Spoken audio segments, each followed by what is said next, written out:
So what I was saying at the end of the last video is before you make a change or seek out something in the color guide, make sure that your base color that shows up here is your original base color, which in my case was this part of the skin. If you can't get it by clicking on it because it's locked, you can always just go grab the eyedropper tool, click in there, sets it back to that color. Very important that you absolutely make sure that that is the right color to start with. Then I just simply dropped down, went to that analogous color, and then selected one of these by clicking here, shift clicking here, and then adding the color group to the swatch panels. And that's what I used to fill in the lips. Now I've added a background layer here and just made a big rectangle on this lower layer so it's behind everything else, and made it that third dominant color that was in the color palette. So now it's this color, and this color. Makes for a nice color palette, but I still think this image could have more pop or presence to it.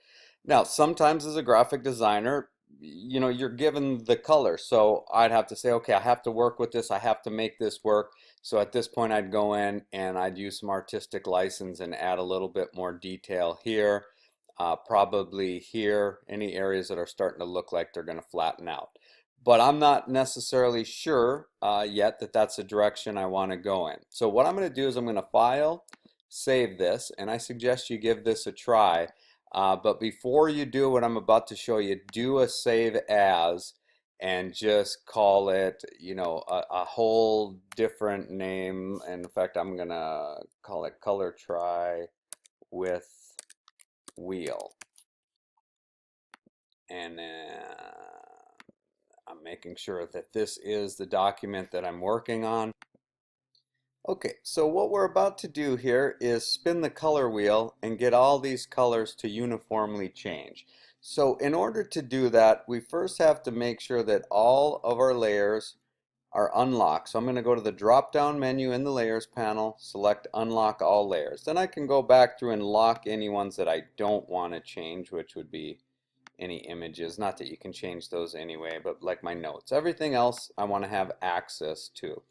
Then I want to make sure that I don't have any sub-selections or any sub-layers locked. Into a quick way to unlock all those, if anything were locked, is to go to Object, Unlock All. In my case, it's grayed out, so that means I can't select it. That means I'm good. But if this is black for you, then select it. And after doing those two steps of unlocking these layers, unlocking any sub-layers here, you'll know that you can select everything. Now we'll go and we will do select all, and then we will make sure that our color guide is set to that base color. So we not only have to make sure that the color guide is set to the base color, as I was saying, we also have to make sure that we're set to the original color scheme that we had. In my case, remember, I veered off and did an analogous color. We don't want that. We want to go back to our original one with the original color set. Now we can click on this icon right here, Edit or Apply Colors. Now I got some unusual results when I did that with the hair. And you have to remember that anything that's not set to this original color palette, the computer's going to have a harder time working with it. So really, you can go to the layers and I can lock the hair, and I really should lock the lips too, and then maybe manually change these. And you'll see that we get a color shift right off the bat, which really shouldn't happen in a perfect world, but apparently we're kind of taxing this thing with so many colors. But you'll see it's still pretty decent. So I'll go up here into the color guide again, making sure that the base color is set, and then we'll click on, or actually easy way is just go to this drop down, select Edit Colors, and the color wheel. So you can see it's shifted a little bit already. In a perfect world that would have stayed exactly the same, but you'll see that it's pretty darn good. If I move the face, which is the base color, into a whole different color spectrum, everything moves along with it and it's still an analogous color palette. So you can, I'm sorry, not analogous, a triadic color scheme. So you could have a lot of fun with this. You could become like Andy Warhol and have a bunch of different images of your celebrity, all with different colored faces and clothes, and they all match a color scheme. Or you can stick more in the realistic realm, and if you're like me and you weren't quite happy with what you had before, you can play around and maybe get motivated. So I'm liking, something more drastic here, but not too much. So I'll probably play around with this a little bit more, write down the new base colors that I come up with, and probably try to create something new. So I'll show you what I came up with. So I'm liking this as a base to go off of. Now keep in mind that your global colors do not change. So even though we spun the color wheel, the global colors are still sitting right where they are. So in other words, there's no global colors applied to this anymore. So I'm going to use this, start writing down some information, do a file save as, make yet another version, and I'm going to stick with this triadic color theme, but I'm going to apply some artistic license now with these shadow areas, so stay tuned. So I'm liking this better. What I've done so far is I took this original purple color here, went into the color picker by double clicking over here, and then just selected the brightness and brought it down so that I knew I'd end up with a color still in that range. And then I went ahead and changed the darkest shadows to that color, meaning right here, and then I selected all the black and changed it to that color. So all those little strokes that I made in black are now changed to this very dark violet color.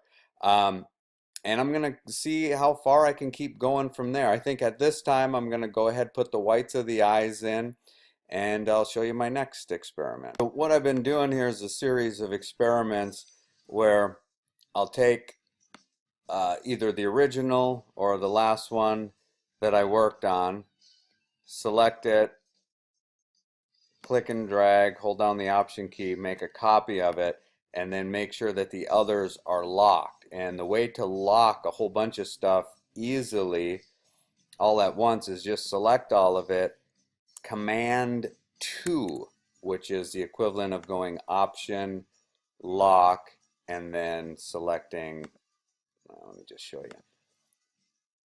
Option, lock, and then selection. But you can see obviously Command 2 is pretty easy to remember and very effective. And the reason that you want to lock those other ones is that in case you do something like this where you go up to Select, Same, and you go with the stroke color and make a change to it, you don't want to change it in the other ones over here. Okay, so I'm still experimenting, and I think this is a great way to work where you start with something, you make some modifications. I think if I was going for a very stylistic one, this might be my top choice. Um, I think this is a little bit the first one, or moving on to this one with darker backgrounds is nicer. I'm starting to take a little bit of artistic license here on the shoulder, and I progressively did a little bit more and more here until the point where this shadow is actually touching through this one, so this piece is just kind of floating here. But I think that kind of stuff is interesting, so you get to flow through the shadow here, flow through into here. In fact, the only thing really that's bothering me right now is that the shirt seems a little bit like overly saturated. You can see I made it progressively darker as I went along, or can you see that? I may have forgot to lock the layers, but yeah, this was the original color of the underlying part of the shirt. It looks like I changed it on all three of these. Didn't really mean to do that. But, and when I say layer, I mean the selection should have been locked.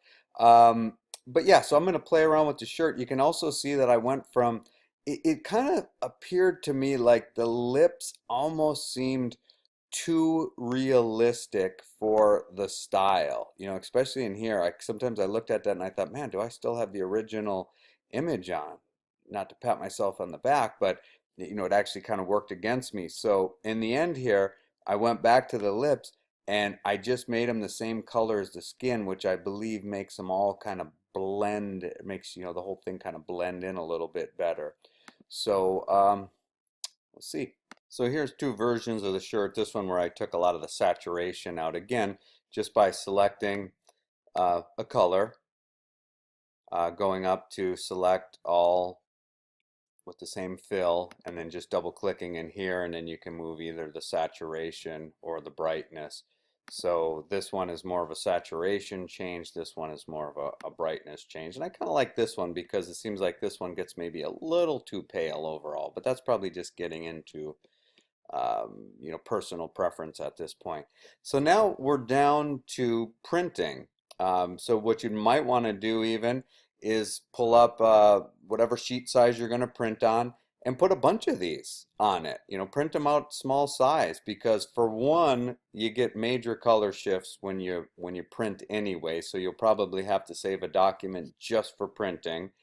Never overwrite the original document, because at one point you may say, I like this one a lot just the way it looks here. I wish I could get it to print like this, but this is what I would show in my digital portfolio. So keep that for that reason, because you can convert that to a JPEG or a PNG or a GIF at any time. So if you have a specific crop area that you want to make, that's what I want to talk about in the next video.